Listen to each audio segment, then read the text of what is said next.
ஸ்கூலை விட்டு வரும்போது ஈவினிங் ஸ்நாக்ஸாக இதை வந்து நம்ம பொரித்து கொடுக்கலாம். ஈவன் சாப்பாட்டு கூட நம்ம வச்சுக்கலாம். ரொம்ப டேஸ்டியாக இருக்கும் ஃப்ரெண்ட்ஸ். வாங்க ஃப்ரெண்ட்ஸ், இப்போ இதை எப்படி செய்கிறதுன்னுட்டு பார்க்கலாம். என்னுடைய வடகம் வந்து சூப்பராக காஞ்சி இருக்குது.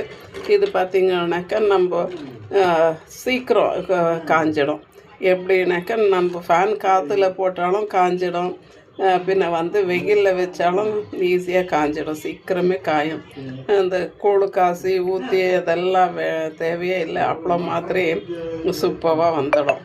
பாருங்க, போட்ட உடனே காஞ்சிடுச்சு.